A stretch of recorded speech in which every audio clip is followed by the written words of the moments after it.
ensemble. Shipper, arrête de shipper. Ah bah ça, vu les millions et les millions que ça génère, le dropshipping n'est pas prêt de s'arrêter de nous vendre des tondeuses pour parties intimes ou des électrodes qui donnent des abdos sans rien faire. Mais au fond, c'est quoi exactement le dropshipping? Est-ce que c'est vraiment un milieu rempli d'arnaques? Aujourd'hui, vous savez, moi je pars du principe où dans un métier, il y aura toujours des abus. Ou est-ce que c'est le nouvel Eldorado du web pour tous les entrepreneurs qui souhaitent développer leur propre activité? Eh bien en réalité, tout n'est pas tout blanc ou tout n'est pas tout noir. Bon, à part pour les woke, ça on est ok. Il y a de la nuance et du discernement à faire. Bon, ça tombe bien, puisque sur ma chaîne YouTube, j'essaie toujours de pousser les raisonnements un peu plus loin que la surface. Et Dieu sait que pour le milieu du dropshipping, j'ai dû vraiment aller chercher au fin fond de moi-même. Vous savez à quel point j'affectionne tout ce qui tourne autour de la marque. Et le dropshipping va à l'inverse de tout ça, c'est-à-dire vendre un produit le moins cher possible, sans foutre de la qualité, compter uniquement sur le volume. Et cerise sur le gâteau, fournir une expérience client quasiment inexistante. Alors, est-ce qu'il y a des choses de bien dans le dropshipping? Bah oui, parce que si ça fonctionne et si ça génère autant d'argent, c'est qu'il y a forcément des choses à décortiquer. Allez, aujourd'hui on entre dans les arcanes du business de Magali Barda. Ah non, dans les arcanes du dropshipping, même si les deux sont quand même bien liés. Vous êtes sur la chaîne du disrupteur. Attachez vos ceintures. Commençons par le commencement. Le dropshipping, c'est quoi? Et surtout, est-ce que c'est une escroquerie? Le dropshipping est une passerelle entre le fournisseur d'un produit et l'acheteur de celui-ci. Le client achète le produit via un site vitrine conçu par le dropshipper, qui commande automatiquement le produit sur la plateforme qu'il héberge, comme le site AliExpress par exemple. Le dropshipper, celui qui détient le site vitrine, empoche tout de suite la différence entre le prix d'achat et le prix de revient alors que le client n'est pas encore livré. C'est un gros avantage dans ce business model. Aucun stock, il faut juste gérer le marketing. Faisons un bref schéma récapitulatif. Un produit est vendu sur AliExpress via un fournisseur. Le dropshipper fabrique un site avec ce produit en référence. C'est ce qui est appelé dans le jargon dropshippien un produit star qui se vend facilement. Nous verrons d'ailleurs dans le prochain chapitre que la facilité est au cœur de ce système. Le propriétaire du site vitrine paie de la pub ou des placements de produits. Le client aperçoit ces pubs, il clique dessus, se rend sur le site vitrine, commande le produit. Le site vitrine envoie directement la commande auprès de AliExpress, qui envoie directement la commande au fournisseur, qui envoie directement le produit au client. Oui, je sais, ça fait beaucoup de directement. Le dropshipper applique donc une marge à ce produit. Marge qui peut aller du simple au double au centuple, ce qui est beaucoup dénoncé sur les réseaux sociaux. Acheter une montre 100 € alors qu'elle ne vaut que 1 € sur AliExpress, ça fait grincer des dents. Mais après tout, acheter un produit moins cher pour le revendre plus cher, c'est la base du commerce. Le dropshipper fait de l'achat-revente. Sa valeur ajoutée, terme que je mets entre guillemets bien entendu, est peut-être liée alors à la manière dont il sélectionne les produits, à la manière dont il fait son marketing. Et à vrai dire, ce concept existe depuis plus longtemps qu'il n'y paraît. Les fameuses émissions télévisées de téléachat sont basées sur le même principe. Elles mettent en avant le produit d'un fournisseur qui leur a fait un rabais sur le prix de vente final, ce qui leur permet de faire une marge. Comme dirait le ministre de l'économie, le dropshipping, c'est le fait de vendre un produit que vous ne possédez pas, vous n'avez pas en stock, mais ensuite vous allez chercher le produit chez un fournisseur et c'est le fournisseur qui apporte le produit au client. On peut donc dire que ce n'est pas une escroquerie, mais simplement une pratique commerciale. Mais vous vous en doutez, le dropshipping n'est pas si reluisant que ça. Premier problème, c'est peut-être la plus grosse fabrique à clones du moment.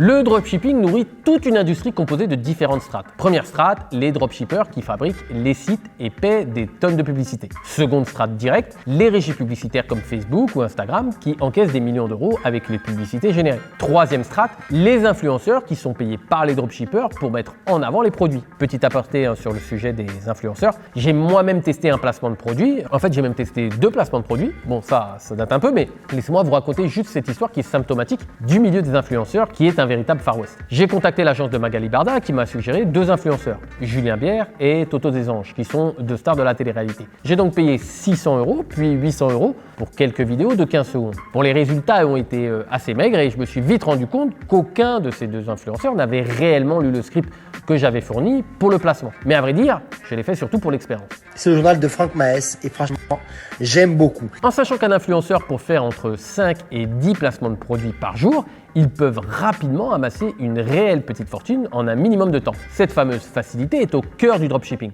C'est entre 1000 et 1500 € un post Snapchat et Insta Story. Voilà.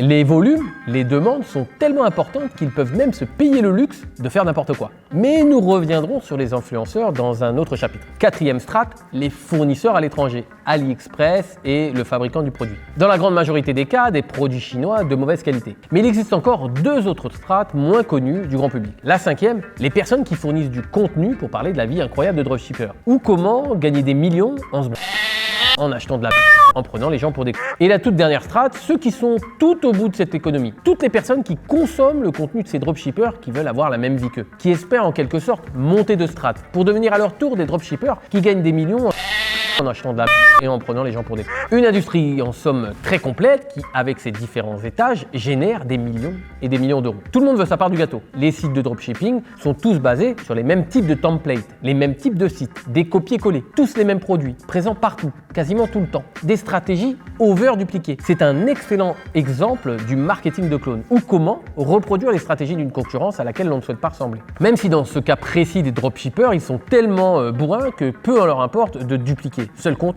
le chiffre. Même si pour ça il faut utiliser de bonnes vieilles grosses ficelles de storytelling légèrement moisies, tellement il a été copié à l'infini. Le but étant de tisser une relation de proximité usant et abusant des signes extérieurs de richesse, élément indispensable du dropshipper à succès.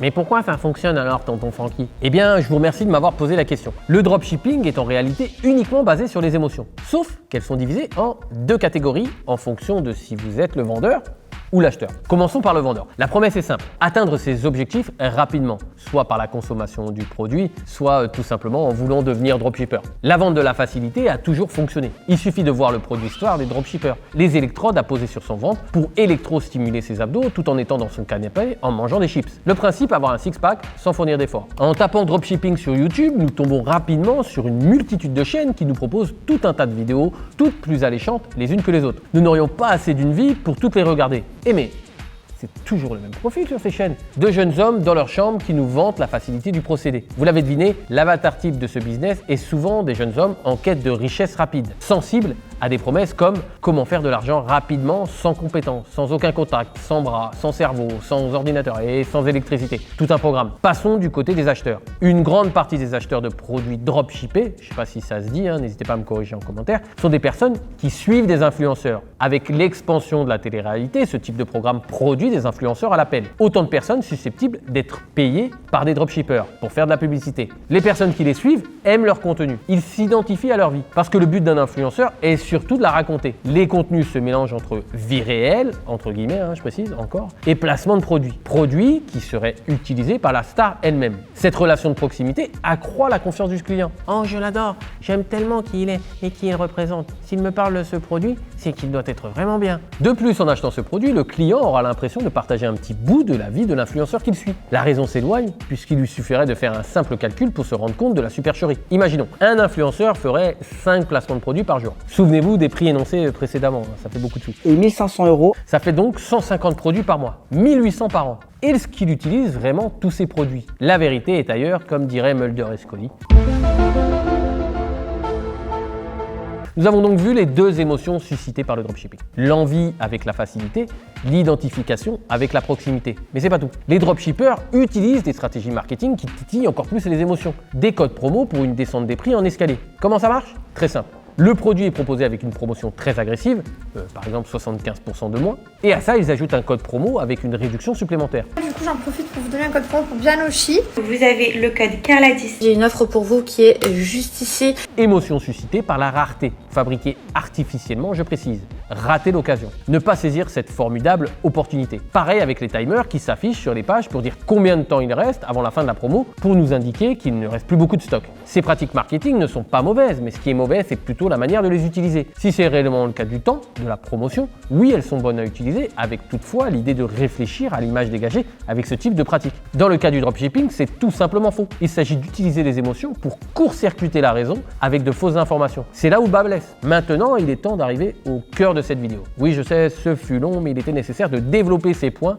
avant de vous expliquer pourquoi le dropshipping est Si vous regardez cette analyse, c'est que vous êtes forcément intéressé par vous différencier, ou comment devenir remarquable sur son marché. Remarquable par le fait d'être visible et remarquable en produisant des produits de qualité. Pour aller plus loin sur ce sujet, je vous invite à regarder ce cours en ligne offert et personnalisé. Alors quand je dis personnalisé, c'est que vous devrez répondre à des questions durant cet atelier en ligne, et en fonction de vos réponses, la suite du cours sera adaptée. Durant cet atelier, nous allons voir 4 points indispensables pour devenir un leader innovant, pour que vos produits et votre entreprise deviennent irrésistibles sur votre marché. En première partie, on verra les 4 phases qui ont révolutionné la manière de faire du business. Et la 4e est encore peu connue, c'est une réelle opportunité. Dans la seconde partie, nous verrons le brouillard de compréhension ou comment éviter d'être confondu avec une concurrence à laquelle vous ne souhaitez pas ressembler. En troisième partie, nous verrons pourquoi le système entrepreneurial ne veut surtout pas que vous sortiez des cases que l'on vous a attribuées et comment justement en sortir pour innover. Et enfin, dans la dernière partie, on verra comment disrupter votre marché. Ce cours est à haute valeur ajoutée et est réservé à tous les entrepreneurs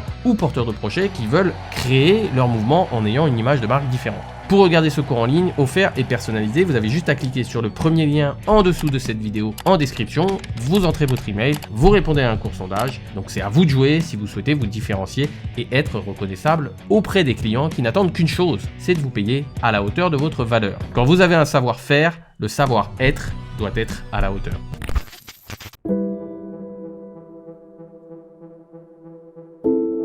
Puisqu'on parlait de storytelling tout à l'heure, il était une fois un petit garçon qui adorait l'univers Marvel. Il allait voir tous les films au cinéma. La nuit, il rêvait qu'il pouvait devenir lui aussi un super-héros. Que s'il possédait le gant de l'infini avec les 6 gemmes comme Thanos, il serait inéluctable. Je suis désormais inéluctable.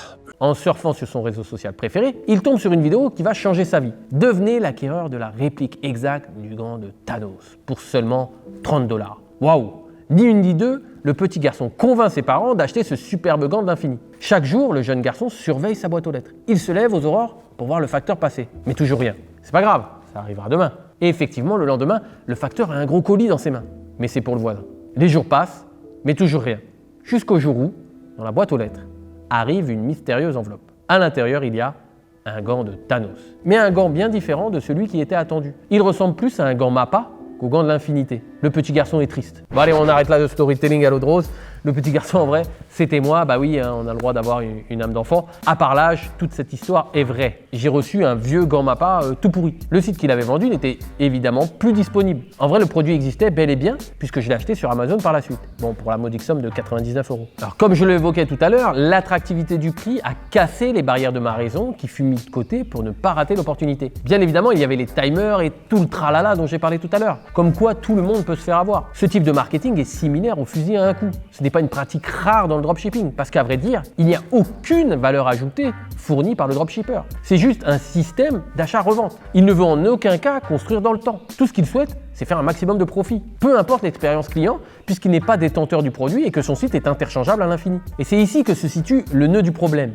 Ici que personnellement, le dropshipping me pose un problème. Le principe d'un entrepreneur, et encore plus d'un entrepreneur innovateur, est de changer la société en apportant des solutions aux problèmes de personnes qui sont mal desservies par celles qui existent déjà. Ou même mieux, apporter des solutions à des problèmes qui n'en possèdent encore aucune. Avec le dropshipping, nous ne détenons rien. Il suffit que quelqu'un duplique votre store et hop, tout a disparu. La marque fédère et engage. Les clients achètent les valeurs de l'entreprise au travers de ses produits. Ils achètent également le statut social qui va avec. Une Rolex ne sert pas qu'à afficher l'heure. J'aime bien donner l'exemple de Rolex parce que c'est très représentatif. Où sont les valeurs des produits tels que des colliers pour chat, des masques lumineux? Le dropshipping est éphémère parce qu'au fond, il ne détient pas grand-chose. Aucun contrôle sur les détails de livraison. Les produits venant de Chine, leurs livraisons sont extrêmement longues, dégradant encore plus l'expérience client. Aucun contrôle sur le packaging, qui est un élément indispensable dans l'association que vit le client. Pourquoi pensez-vous qu'il y a autant de vidéos de personnes qui déballent les produits d'Apple, avec le plaisir du bruit des plastiques qui s'enlèvent?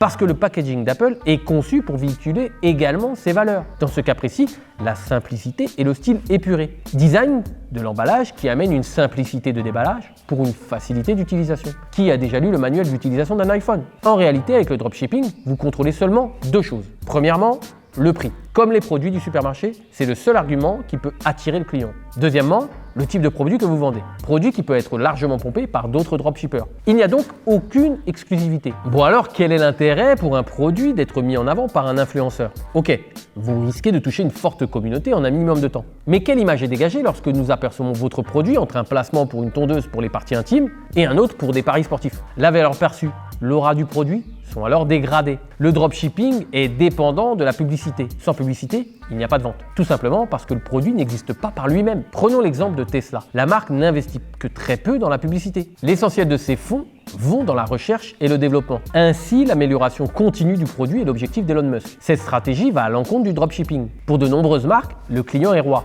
Dans le système de Musk, le produit est empereur. Pour le dropshipping, le client n'est pas roi, le produit n'est pas empereur. Si votre stratégie dépend de votre marketing, cela veut tout simplement dire que votre stratégie de communication d'image de marque n'est pas bonne. Le marketing passe, le branding traverse. Sur la chaîne YouTube, je travaille avec 2 partenaires. Ces partenaires m'aident à réaliser mes vidéos. Mais ce n'est pas n'importe quel partenaire. Ce sont des entreprises dans lesquelles j'ai investi. Bah oui, quand je vous parle sans arrêt de cohérence, alors moi-même, je me dois d'être cohérent dans les partenaires que j'ai choisis pour la chaîne YouTube. Le premier partenaire est le groupe Summit. C'est un groupe qui est spécialisé dans les investissements sur les crypto-monnaies. Pour faire clair et pour faire bref, ça fait plus de 2 ans que j'ai investi dans ce service et j'en suis très content puisque j'arrive à un rendement moyen de 4,4% par mois pour cette période avec un pic de rendement à 11,64%. Plutôt pas mal, voire même très intéressant. Pour en savoir plus sur le groupe Summit, vous avez un lien dans la description de cette vidéo pour aller sur le site, ainsi qu'une interview sur la chaîne qui parle en détail de cet investissement et des crypto-monnaies en général.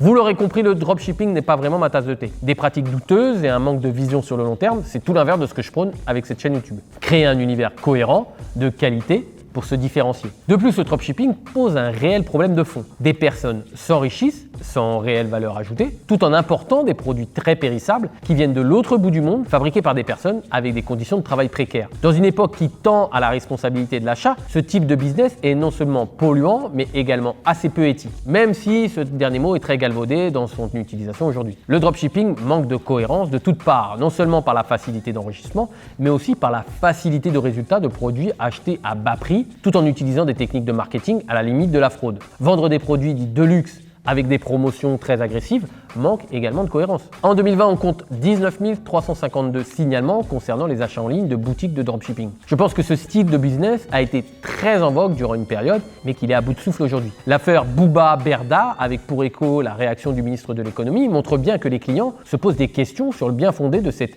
économie basée principalement sur du vide. Aujourd'hui, nous constatons également une importante migration. Les anciens dropshippers basculent vers le monde de la crypto-monnaie, victimes du syndrome de l'objet brillant. Ils sautent donc d'opportunité en opportunité sans réelle envie de construire sur le long terme. Parce qu'au fond, construire une image de marque de qualité prend du temps. Ce qui est certain, c'est qu'il ne faut céder en aucun cas aux sirènes du dropshipping sous peine d'être l'énième copie d'une énième copie et de vous transformer en photocopieur.